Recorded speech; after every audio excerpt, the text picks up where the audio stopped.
ಅವರು ಬರೆದು ನಿರ್ದೇಶನ ಮಾಡಿ ಆಕ್ಟ್ ಮಾಡಿ ಡಾಲಿ ಧನಂಜಯ ಅವರು ಕಾಣಿಸ್ಕೊಂಡಿರೋ ಸಿನಿಮಾನೇ ಮದರ್ ಪ್ರಾಮಿಸ್.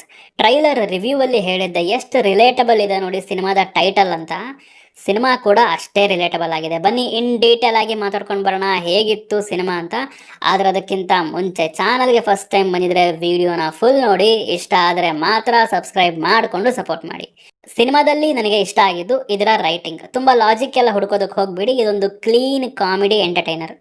ಪೂರ್ಣಚಂದ್ರ ಅವರ ಬರವಣಿಗೆ ಹಾಗೂ ನಿರ್ದೇಶನ ಎರಡು ಕ್ಲಾಸ್ ಆಗಿ ಸಖತ್ತಾಗಿ ಹ್ಯಾಂಡಲ್ ಮಾಡಿದ್ದಾರೆ. World building, character, emotions, situations, screen play ಎಲ್ಲದೂ ಸಖತ್ತಾಗಿ ವರ್ಕ್ ಆಗಿದೆ ಸಿನಿಮಾದಲ್ಲಿ. ಬೆಂಗಳೂರು ಇಲ್ಲೊಂದು ಊರಲ್ಲ, ಅದೊಂದು ಕ್ಯಾರೆಕ್ಟರ್ ತರ ಟ್ರೀಟ್ ಮಾಡಿದ್ದಾರೆ. ಫಿಕ್ಷನಲ್ ಬೆಂಗಳೂರನ್ನ ಕ್ರಿಯೇಟ್ ಮಾಡಿ ಬನಶಂಕರಿ ಬೀಚು, ಹೊಸಕೆರಳ್ಳಿ ಬೀಚು ಇದನ್ನೆಲ್ಲ ತಗೊಂಡು ಬಂದವ್ರೆ. ಎಷ್ಟು ಜನ ಅನ್ಕೊಂಡಿರ್ತಾರೆ ಗೊತ್ತಾ, ಬೆಂಗಳೂರಲ್ಲಿ ಒಂದು ಬೀಚ್ ಇದ್ದಿದ್ರೆ ಎಷ್ಟು ಚೆನ್ನಾಗಿರೋದು ಅಂತ. ನಾನಂತೂ ನಿಜವಾಗ್ಲೂ ಅನ್ಕೊಂಡಿದ್ದೆ. ಸಿನಿಮಾ ನೋಡುವಾಗ ನನ್ನ ಆಸೆ ಈಡೇರಿಸ್ಬಿಟ್ಟವ್ರೆ ಅಂತ ಅನಿಸ್ತು. ಮಜಾ ಇತ್ತು ಮಾತ್ರ. ನೆಕ್ಸ್ಟ್ ಕ್ಯಾರೆಕ್ಟರ್ಗಳು ಒಂದೊಂದು ಮುತ್ತುಗಳು. ಸ್ಪೆಷಲಿ ದೊನ್ನೆ ಬಿರಿಯಾನಿ ಗ್ಯಾಂಗ್ದು ನನಗೆ ಪರ್ಸ್ನಲಿ ವರ್ಕ್ ಆಗಿದ್ದು ದೊನ್ನೆ ಬಿರಿಯಾನಿ ಗ್ಯಾಂಗ್ ಎಪಿಸೋಡ್ಸ್ಗಳು ಅಂತ ಹೇಳ್ತೀನಿ.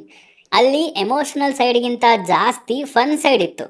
ದೊನ್ನೆ ಬಿರಿಯಾನಿ ಅವನದೊಂದು ಹೋಟೆಲ್ಲು, ಅವನ ಹುಡುಗರು ಶೇರ್ವಾ, ಜಿಲೇಬಿ, ಗುಲ್ಕನ್ ಎಕ್ಸೆಟ್ರಾ ಹೆಸರುಗಳಿಡೋ ರೀತಿ ಚೆನ್ನಾಗಿತ್ತು. ಆಮೇಲೆ ಮ್ಯಾಗಿ, ರಾಸಿ, 7up, ರ್ಯಾಂಡಿ, ಮನು, ಪುಟ್ಟಿ ಇದು ಹೈಲೈಟ್ ಅಂತ ಹೇಳ್ತೀನಿ ಸಿನಿಮಾದು. ನಾನೇನು ಸ್ಪಾಯ್ಲ್ ಮಾಡೋದಕ್ಕೆ ಹೋಗಲ್ಲ, ಜಸ್ಟ್ ಸಿನಿಮಾ ನೋಡಿ ನೀವೇ. ಇನ್ನು ಎಷ್ಟೊಂದು ಮಜಾ ಇರೋ ಕ್ಯಾರೆಕ್ಟರ್ಗಳಿವೆ. ಆ್ಯಂಡ್ ಅವೆಲ್ಲ ಕ್ಯಾರೆಕ್ಟರ್ಗಳಿಂದ ಯೂಸ್ ಮಾಡ್ಕೊಂಡ್ಬಿಟ್ಟು ಸುಮ್ಮನೆ ಕಾಮಿಡಿ ಡೈಲಾಗ್ ಎಲ್ಲ ಹೊಡೆಸ್ಬಿಟ್ರೆ ಫನ್ ಜನರೇಟ್ ಆಗೋದಿಲ್ಲ. ಪ್ರಾಪರ್ ಸಿಚುವೇಶನ್ಗಳು ಬೀಳಬೇಕು ಆ್ಯಂಡ್ ಅಲ್ಲಿ ನ್ಯಾಚುರಲ್ ಕಾಮಿಡಿ ಹುಟ್ಟಬೇಕು. ಅದಿಲ್ಲಿ ಹುಟ್ಟಿದೆ.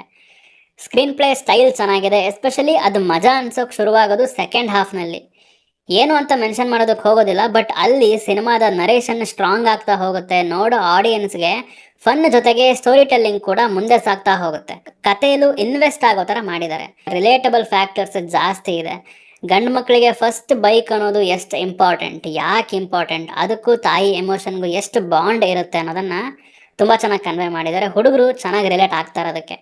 ಆ್ಯಂಡ್ ಟೀಚರ್ ಎಮೋಷನ್ ಇದೆ, ಇದು ಲಿಟ್ರಲಿ ಅನ್ಎಕ್ಸ್ಪೆಕ್ಟೆಡ್ ಅಂತ ಹೇಳ್ತೀನಿ. ಆ್ಯಂಡ್ ಹೆವಿ ರಿಲೇಟಬಲ್ ಅನ್ನಿಸ್ತು ನನಗಂತೂ. ಹೇಳ್ತೀನಿ ಅದನ್ನು ನೆಕ್ಸ್ಟ್ ಪಾಯಿಂಟಲ್ಲಿ. ಇನ್ ಟರ್ಮ್ಸ್ ಆಫ್ ಪ್ರೆಸೆಂಟೇಷನ್ ಈ ಎಲ್ಲ ಎಲಿಮೆಂಟ್ಗಳನ್ನು ತುಂಬ ನೀಟಾಗಿ ಹ್ಯಾಂಡಲ್ ಮಾಡಿದ್ದಾರೆ ಸಿನಿಮಾ ತಂಡ. ನೆಕ್ಸ್ಟ್ ಸಿನಿಮಾದ climax. Best part of the movie ನನ್ನ ಕೇಳಿದ್ರೆ ಕ್ಲೈಮ್ಯಾಕ್ಸ್ ಅಂತ ಹೇಳ್ತೀನಿ. ನನ್ನ ಚೈಲ್ಡ್ಹುಡ್ ನೆನಪಾಗೋಯ್ತು.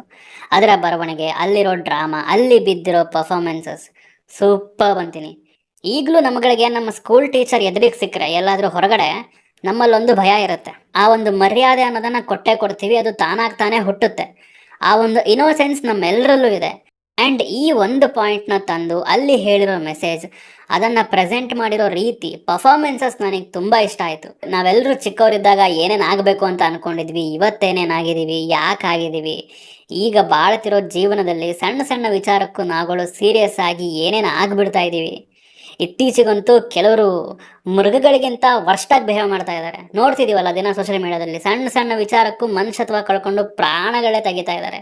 ಸಂವೇರ್ ಇದನ್ನು ನೋಡುವಾಗ, ಈ ಸಿನಿಮಾದ ಕ್ಲೈಮ್ಯಾಕ್ಸ್ ನೋಡುವಾಗ ಅಲ್ಲಿ ಹೇಳ್ತಿರೋ ವಿಚಾರ, ಆ ಸಂದೇಶ ಈಗಿನ ಕರೆಂಟ್ ಸಿಚುವೇಶನ್ಸ್ಗೆ ಎಷ್ಟು ರಿಲೆವೆಂಟ್ ಆಗಿದೆ ಅಲ್ವಾ ಅಂತ ನಂಗೆ ಅನಿಸ್ತಾ ಇತ್ತು. ನೆಕ್ಸ್ಟ್ ಪರ್ಫಾರ್ಮೆನ್ಸ್ ದೊಡ್ಡ ಲಿಸ್ಟೇ ಮಾಡಬೇಕು ಅಂತ ಅನಿಸುತ್ತೆ. ಯಾರನ್ನಾದರೂ ಮಿಸ್ ಮಾಡಿದ್ರೆ ಕ್ಷಮಿಸ್ಬಿಡಿ, ನನಗೆ ಅಷ್ಟೊಂದು ಹೆಸರುಗಳು ನೆನಪಿರೋದಿಲ್ಲ. ನನಗೆ ಪರ್ಸ್ನಲಿ ಎಲ್ಲರದು ಇಷ್ಟ ಆಯಿತು. ಎಲ್ಲರೂ ಮಿಂಚವ್ರೆ ಸಿನಿಮಾದಲ್ಲಿ. ಆ್ಯಂಡ್ ಅವ್ರ ಜೊತೆನೇ ಇರೋ ಇನ್ನೊಂದು ಕ್ಯಾರೆಕ್ಟರ್ ಇದೆ, ಗುಲ್ಕನ್ ಅಂತ ಮಾಡಿದ್ದಾರೆ. ಸಾರಿ, ಅವ್ರ ಹೆಸರು ನನಗೆ ಗೊತ್ತಿಲ್ಲ. ಬ್ರೋ, ನೀವೇನಾದರೂ ವಿಡಿಯೋ ನೋಡ್ತಾ ಇದ್ರೆ ಒಂದು ಕಮೆಂಟ್ ಹಾಕ್ಬಿಡಿ. ಮಜಾ ಅನಿಸ್ಬಿಡ್ತು ಅವ್ರ ಪರ್ಫಾರ್ಮೆನ್ಸ್ ಮಾತ್ರ. ಫಸ್ಟ್ ಹಾಫ್ ಫುಲ್ ಇನೋಸೆಂಟು, ಆ ಬರ್ಡೇ ಎಪಿಸೋಡ್ ನೆನೆಸ್ಕೊಂಡ್ರಂತೂ. ಸೆಕೆಂಡ್ ಹಾಫ್ ರೇಜ್ ಮೋಡ್ ಅಂತ ಹೇಳ್ತೀನಿ ಅಣ್ಣಂದು. ಮಜಾ ಇತ್ತು ಮಾತ್ರ ಅದು. ಮಾಲಾಶ್ರೀ ಬಾರ್ ಎಪಿಸೋಡ್ ಸಿನಿಮಾದ ಹೈಲೈಟು. ಅಲ್ಲಿಂದನೇ ಸಿನಿಮಾ ಮಜಾ ಶುರುವಾಗೋದು. ಡಾಲಿ ಪರ್ಫಾರ್ಮೆನ್ಸ್ ಇಷ್ಟ ಆಯಿತು. ತುಂಬ ಸೀರಿಯಸ್ ಕ್ಯಾರೆಕ್ಟರ್ ಅವ್ರದ್ದು ಈ ಸಿನಿಮಾದಲ್ಲಿ. ಕ್ಲೈಮ್ಯಾಕ್ಸಲ್ಲಿ ಮನುಷ್ಯ ಎಲ್ಲರನ್ನೂ ಬೀಟ್ ಮಾಡಿಬಿಟ್ಟ. ಆ ಇನೋಸೆನ್ಸ್ನ ಹೊರಗೆ ಹಾಕೋದ್ರಲ್ಲಿ ಚಿಕ್ಕ ಮಕ್ಕಳ ಥರನೇ ಕಾಣಿಸ್ತಾ ಇದ್ರು. ಇನ್ನೆಲ್ಲರೂ ಅವ್ರವ್ರ ಪಾತ್ರಗಳನ್ನು ಚೆನ್ನಾಗಿ ನಿಭಾಯಿಸಿದ್ದಾರೆ. ಉತ್ತರ ಕರ್ನಾಟಕದ ಹುಡುಗರ ರೋಲಲ್ಲಿ ಇಬ್ಬರು ಮಾಡೋರೆ, ಮನು ಆ್ಯಂಡ್ 7up ಅನ್ನೋ ಪಾತ್ರಗಳು. ಅವ್ರದ್ದಂತೂ ಇನ್ನೊಂದು ಹೈಲೈಟ್ ಅಂತ ಹೇಳ್ತೀನಿ.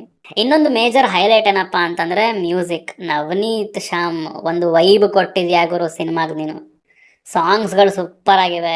ಸಿನಿಮಾಗೆ ಒಂದು ಎನರ್ಜಿ ಬೇಕಿತ್ತು, ಅದನ್ನು ನೀಟಾಗಿ ಕೊಟ್ಟು ಸಿನಿಮಾನ ಪುಷ್ ಮಾಡಿದ್ದಾರೆ.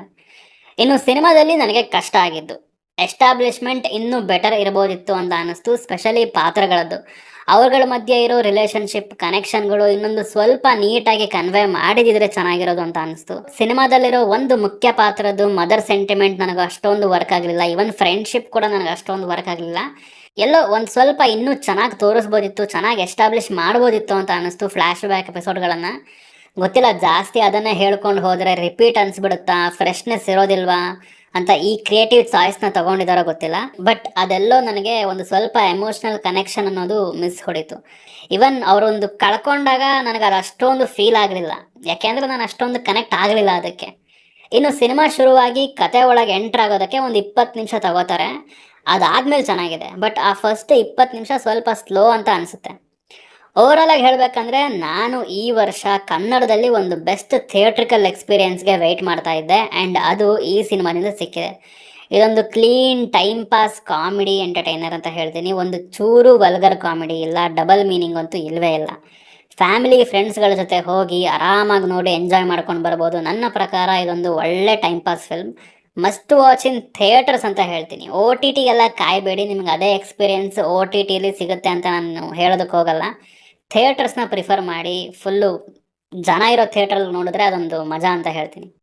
ಸೊ ಇದಿಷ್ಟು ನನಗೆ ಈ ಸಿನಿಮಾ ನೋಡಿ ಹೇಳ್ಬೇಕನ್ಸಿದ ವಿಚಾರಗಳು. ನಿಮಗೆ ಸಿನಿಮಾ ಏನು ಅನ್ನಿಸ್ತು ಅಂತ ಹೇಳಿ. ನೋಡಿಲ್ಲ ಅಂದರೆ ಹೋಗಿ ನೋಡಿ ಅಂತ ಹೇಳ್ತಾ ಸಿಗೋಣ ಮುಂದಿನ ವಿಡಿಯೋದಲ್ಲಿ. ಬಾಯ್.